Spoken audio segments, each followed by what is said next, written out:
We're describing how do I get that oxygen to my brain. Remember, my brain can't go more than 3 minutes before it might be susceptible to some damage. So we have to provide that blood supply to the brain. We're describing that process. In a previous video, we looked at the arm and neck muscles and how I use my carotids, my internal and external carotids that branch from my common carotid. So when you feel your pulse, this is your common carotid artery that branches into internal carotid artery and then my external carotid artery. That's our main supply to give good blood by way of the arteries. Remember, blood is taken away from the heart through arteries, A for A, arteries A, away A. Veins bring it back. So we're talking about how do we have that good arterial supply to the brain. Remember, there's an alternate route that we use as well, and that we're using as we go through the transverse foramen of the vertebral column, that I have these vertebral arteries that also have a route as an extra backup, but it's also supplying blood to the brainstem. My name is Brad. I've been teaching anatomy for about 24 years now. I like to simplify in different segments, and so now we're just looking at the blood supply for the brain. As I take this picture here, we're looking at the underside or the lower part of the brain underneath. So as I look at this little structure here and I pull it out here, we call it Circle of Willis. To me, it looks like a guy named Willis. You just pick the name, but as I describe it, here's the eyes, here's his head with that circle, and that's the actual Circle of Willis, and then you see its body and then its legs. So we're describing is as I come over on this side and I go up the common carotid on the right side, that's going to branch into my internal carotid artery.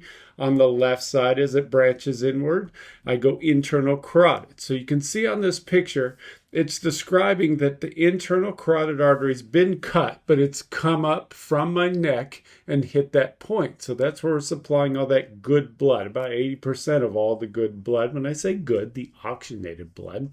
So I use this to then push towards the front or anterior side of the brain.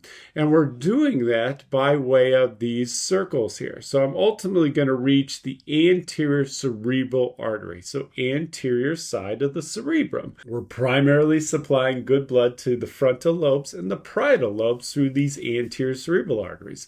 And if you notice from that internal carotid, I also go out to these middle cerebral arteries, because we're going to use that to go to the middle, which is the temporal lobe.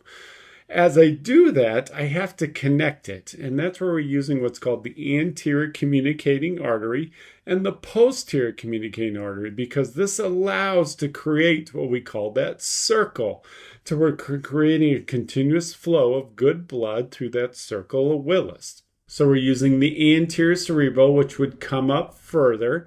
We're using middle cerebral to the frontal lobe. But as I come down to the base, we hit the body of Circle of Willis, which is called the basilar artery, that can further branch into smaller segments. And this is where we're down towards the pons and the medulla oblongata. As I reach the legs of Circle of Willis. So when I look at this, this is the vertebral arteries. And this is our backup supply that we've talked about. It's providing good blood to the brainstem, but it also gives me that alternate way to give good blood to where if we had a blockage or some issue, I have additional routes. So on here, as I look at the left side, this is implying that it's going through those transverse foramina of the cervical vertebrae, those holes that protect the vessels and allow for that route. So this comes up and ultimately reaches here as these legs, and it's right along the brain stem. So it's supplying the good blood, but it's all interconnected to give me a constant flow. What we're not showing here is the return of the venous blood flow, the blood that's been used, and this will happen continuously. Remember, our brain generates about 25% of all our metabolic waste. There's a lot of waste generated for our brain and the nervous tissue because it's so active in doing so much.